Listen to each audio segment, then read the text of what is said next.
All right. Hello, everyone. So glad that you're here. Today's topic, I want to speak about how to explore things, but not necessarily burn out or be at the end of your rope at this time of year in this world of things ending, winding down for the year. Holiday season is upon us. A new year is right around the corner, and there's a lot going on, right? So how do we explore? How do you do things that you're excited about, but maybe don't want to go fully on in or not necessarily bite off more than you can chew and get into that stress mode, right? So that's the topic for today.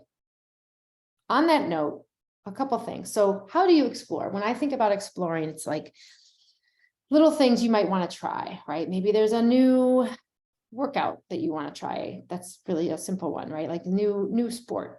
Maybe there's actually a new skill that you're looking to learn, but you're not really sure if that would be the next career trajectory you want to launch into, or if it would really serve you. And I think of this a lot of times as experiments, right? These are things that you could try. They don't mean they're going to change or anything in a major way, but I think it's good to honor this. So the first thing to do is to notice what it is that you want to explore. Okay, maybe there's a new Java class you want to take if you're a programmer. So the first thing is to notice how you feel when you think about that particular endeavor. Maybe you feel excited, maybe you feel joy, maybe there's some fear there, right? Anxiety, like, whoa, I don't know if I want to do that right now. I had a client recently want to take a 250-hour yoga teacher training. Okay, that's like a great endeavor.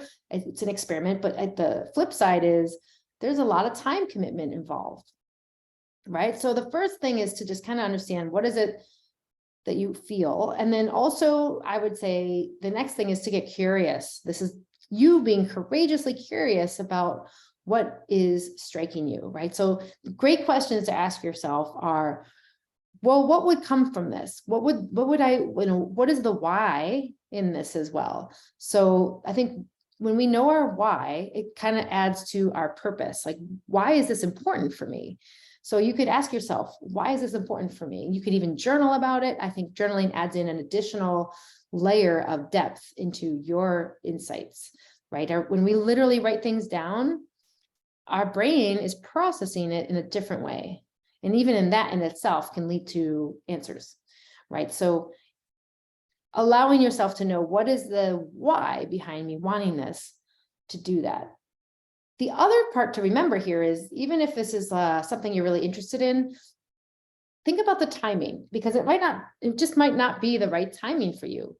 And it might be something like learning a language. Maybe you want to take a vacation and it's going to be 3-week long, right? Maybe you just took one, I don't know, like a couple months ago, right? Maybe you just came back from maternity leave. There's all kinds of things, right? So the key here again is, you're noticing the trend is to give yourself permission to be curious, because there's probably answers there which will make your decision making a lot easier. But if you're not really thinking about it from an objective standpoint, right? That's the curiosity part. Well, why would this be exciting for me? What would I get out of this? Why does it even matter? Notice how different that is than the thoughts that could be something that were along this flavor. Like, well, I've always wanted to do this, and my mom was someone who was a big advocate of this, and we watched it on TV. So this is clearly something that I love. Okay, that seems to me a little more rooted in story, meaning this is the story I've told myself. And the thing with story is it's a representation of the past. It is not your curiosity. It's what you've been told, or what your patterns have been modeled around. So that's a big difference. So the key is here to give yourself the permission to ask yourself the why, the what, the how, like, why would this be important to me? And then be curious about it, because maybe you decide this is important to me. I do think this would really offer me a lot. Maybe it's the training as an athlete, right? If you are doing yoga teacher training, but is it the right timing? That part maybe you might want to flush out a little bit. And if it's not the right timing, what could be the right timing? And again, this is just staying objective. Maybe summer is a slower time for you because your kids are at camp, or you aren't working, or you're more motivated to do things then. I don't know. It could be anything, right? So the key is first to just be courageously curious about this. I mean, that's the biggest theme I think I could offer. You can list pros and cons. This is more journaling, exercising for you to do. So what are the top pros, what are the top things, and just brain dump it and then circle the ones that matter to you. And then you can kind of see and filter out what are the priorities for you. Oh, okay, well, clearly these are the top reasons I do it. And so maybe you decide, because it is the end of the year here, you think about, well, what would I want for next year? And maybe there's just one thing that comes up, right? Maybe there's just one thing you want to do, and that's it. For me, knowing I work from home, I'm really motivated to have some gardening. Like, I really want some flowers in the backyard. And even though that's not part of my day-to-day job, even just seeing them will be inspiring every day. That's what I think about. And so, I'm curious about it because that will serve me. And I know if I look out the window and I see them, then I'm going to be excited and reminded of all the work that I'm doing that really helps people grow, for example, right? Oh, that was good. I just thought of it. So, then I can come up with a budget, and then I can see what time of year that makes sense for it, right? Right now, it's the end of the year. It doesn't make sense to implement a bunch of new garden seeds, and it probably wouldn't last until the spring. I don't know though. It probably depends on the thing. So I probably need to do some research. You can also apply the law of little things, the LOLT, LOLT. I like to call it LOLT, law of little things. So just think of what's the next little thing I could do in service to this particular exploration that I have, right? Okay, so now notice, so that's one scenario, just naming a feeling, being courageously curious, and listing out some of the things that could work for you. Now, what if you're already feeling pretty much at wit's end, but you just have that tendency to explore, but I want to see this. And it might be shiny objects. It might actually be just beautiful things that you want to do, and acts of service. It could be anything, right? So the key is to just know your inventory of how you're feeling now. Your feelings are super big indicators of it. So if you're already pretty exhausted and you feel like your plate's full right now, it might be jacked up, I don't know, full of stuff because it is the end of the year. And maybe you just are like, you know what, like, I'm good. I can't do anything else. I'm going to table this. So that's being wise, right? Like, that's understanding what your awareness is of your capacity. And this is the key, is giving yourself the permission, again, notice this theme here, of tabling something and just saying, you know what, I don't think this would serve me. And know that if you're thinking about these things, by the way, it doesn't mean anything else. It's not a judgment on who your character is, or that you don't do enough, or like getting like a little self-sabotagey and critic mind where you're annoyed because you're even thinking about these things. Okay, like, here I want to remind you, we are human creatures who are designed for exploration, for learning and growing. That's the transformational imperative, right? Like, we were all designed to transform as adults. That's what Jack Mezirow says. Adulthood is for formation, childhood is for formation. Adulthood is for transformation, not the other way around, like I almost said. And he was a transformational educational theorist, by the way, and someone who's brought a great deal of insight into the world in terms of what it means to truly transform. I highly recommend looking him up or studying him a little bit. Jack Mezirow, someone who I studied under my trainings in my graduate work at the Wright Foundation, at the Wright Graduate University. And so just know that's your natural inclination, and you're simply tuning in to notice that when you think you want to start something new. It doesn't mean you do it, and that's the discernment. That's what you can decide to do, but give yourself some credit. Like, that's amazing. You want to learn new things and you're 64, way to go. Like, let's do that, right? But it doesn't mean you do it right now, and you can have some fun with it. You can think about it in a way that it's serving you. But really, I think of it like this is like a little inner clock that's reminding you of your aliveness. It's reminding you that you are a human who's designed to transform. And these are awesome skills and activities or learning endeavors that will help you progress in that world of transformation, because you're becoming someone who you couldn't have imagined you become, maybe, if you learn these skills. I think that that's the cool part. And so I want to remind you that that's not a bad thing. Like, it's okay to be thinking about these things. The key is to know what serves you. Okay. Like, if you're wanting to learn the guitar, is it really because you want to, like, go back to your why? Like, well, why does this matter for me? You might discover it's actually just because you have a thing for music. You love being creative. And that's what you get down to. And that's actually the core yearning that would be underneath that is what I would tell you, or you might discover. So all that means is like, there's this desire in you to be creative.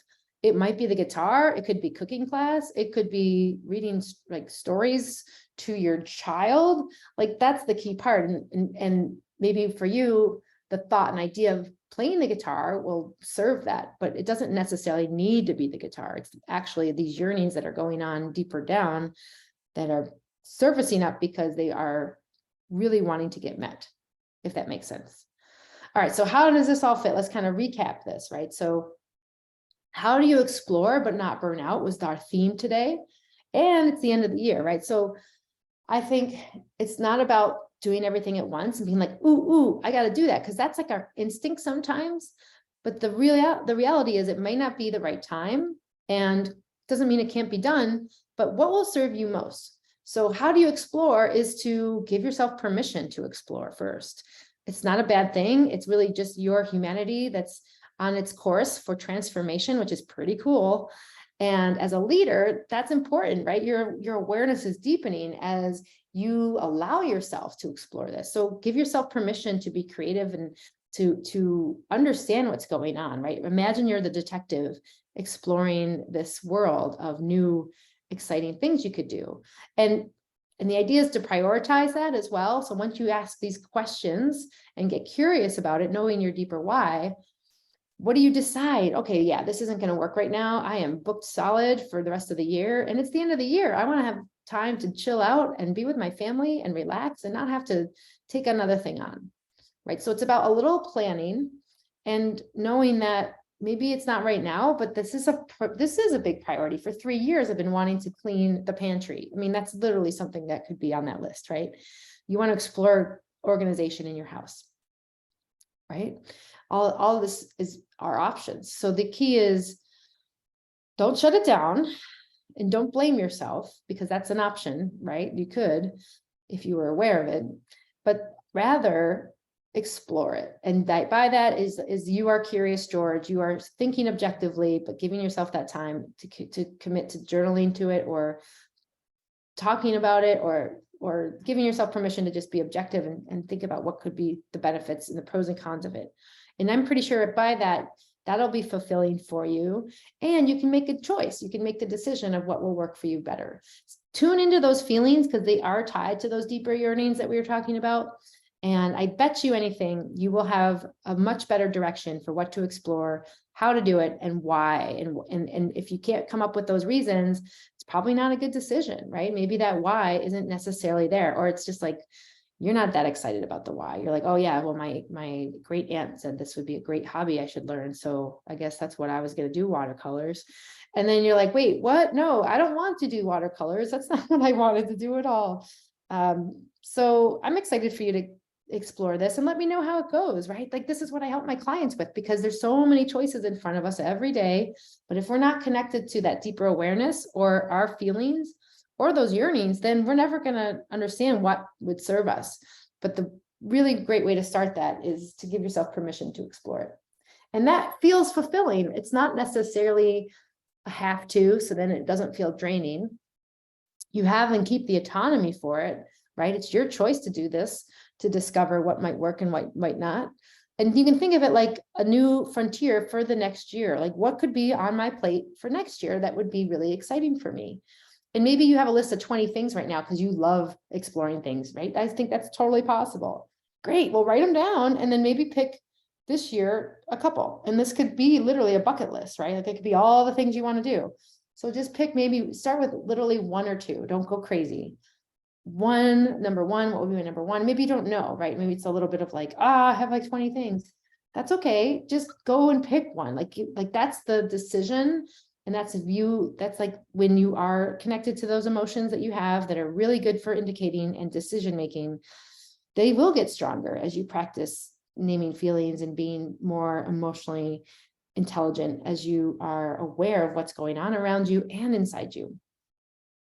All right, friends, I hope this was helpful. Drop me a note and let me know what you think. If this is something to try, I want to hear from you. I want to know if you've tried it. What did you come up with so that you did explore? And then hopefully this isn't something that stressed you out or really led to any more additional burden or work that you have. And this is wise because it's in service to your doing, right? You're going about it with a curious approach, which means it's novel, which means it's exciting. And there's nothing about it that would feel, I think, draining or exhausting, because this is how it works. And I'm excited for you. And if that's not the case, maybe it didn't work. I don't know. Maybe there's something else that you need support on. That's okay too. I would love to hear from you so I can support you and help to redirect and guide. Thanks so much. And I will see you next time. Have fun exploring. Bye-bye.